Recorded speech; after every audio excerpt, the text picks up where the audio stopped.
Ray, thanks for coming down today. Hi, Alan. Just like to get a few words on camera, if you wouldn't mind, about what your thoughts are on the planned development of the terminal here.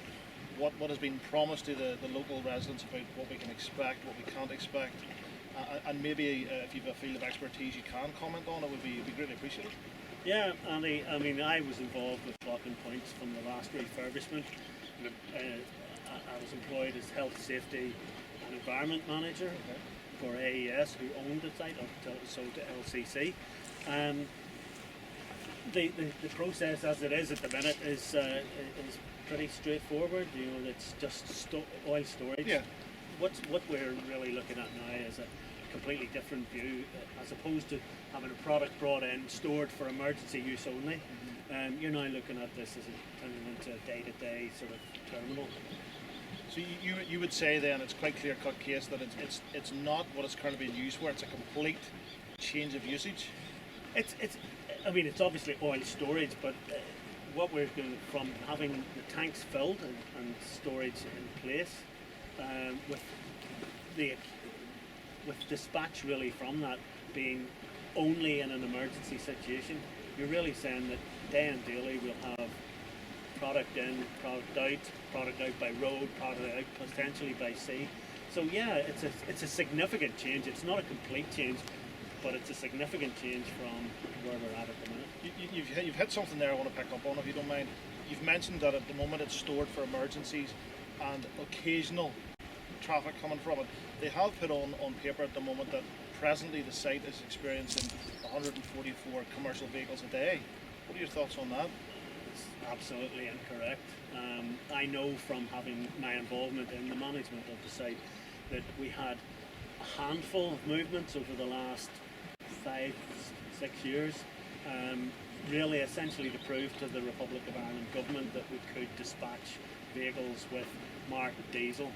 And I mean, you're probably looking at a few per year just to prove that. So going from a few to a few a year for the purposes of showing that the facility can do what it's meant to do, to putting on paper 144 daily, you would say that's been a sort of misleading to maybe the planning office and the local residents? I would say it's absolutely misleading. I would say that those figures were permitted on the basis of, in an emergency, that's the sort of situation, the sort of numbers of vehicle movements you would see. And as I say, that would have been straight off the site. I mean, this is it's currently being managed under the on behalf of the National Oil Reserves Agency of the Republic of Ireland. So it's an emergency stock. It doesn't need to go off-site unless there is a national emergency, or alternatively the other side of it being that if the product starts to degrade, you want to turn it over. But just another word there that came up was emergency again. Something maybe you might like to comment, you might not. There was an instance only the other night where there were a couple of individuals gained access to the site, and the company were informed of this, but yet 2 hours later somebody still wasn't able to open the gates to let anybody in to assist with the situation. What are your thoughts on that? Maybe just as a personal thought, maybe coming from that sort of environment previously. well, I can only really comment on where we were when AES operated this facility, and there was 24/7 security, manned security on site. On site, not remotely, like not remotely. Ray, just based on maybe some of your previous experience in this sort of field, have you any concerns maybe about environmental impacts and what might happen if there was a situation on this type of development that they're talking about and the scale involved? I think there has to be concerns. I mean, as soon as you start doing transfers of oil above water, there's a risk factor involved. And I can only speak back, looking back at my dealings on the COMA, the Control of Major Accident Hazards report, and what we worked with the Northern Ireland Health and Safety Executive and the Northern Ireland Environmental Agency. And one of the things that they were concerned was, the number of movements that we would have. And indeed, if you look at there's 2 loading arms at the end of the jetty. To reduce the risk factor there, even though we were talking about very, very infrequent movements, we had an agreement with the Environment Agency that only one of those arms would be in use at any one time. So if you imagine that you're going to use one or more, and having, I mean, we filled that the site was filled probably 7 years ago, something like that. Certainly recommissioned around about that time.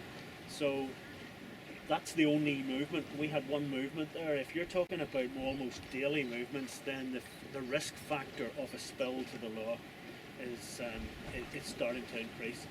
That is a major concern we have, because there's not only the proposed removal of oil from the site by land, but they're also talking about filling smaller tankers again to take out by sea. So not only offloading by sea and then by land, but then also on the ships.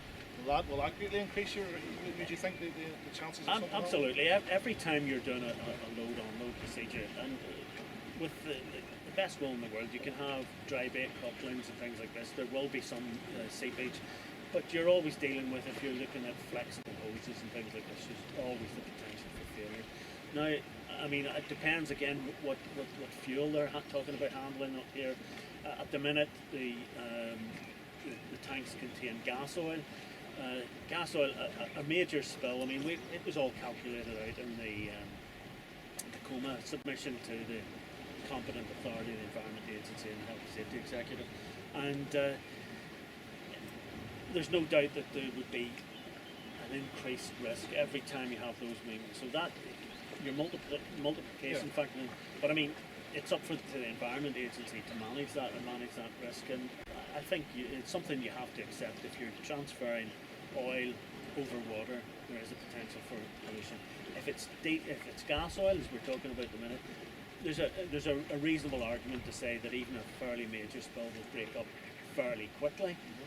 But there's talk of unleaded and other yeah, substances. we're talking about petrol. I don't know whether currently I think heavy fuel oil is brought into Kilroot Power Station, so there may be if they're transferring heavy fuel oil here, again that increases it's another factor. Heavy fuel oil is not a good fuel to have on water. Thank you very much for your time. Thanks very much, Andrew. And, it was a pleasure speaking to you about this important issue.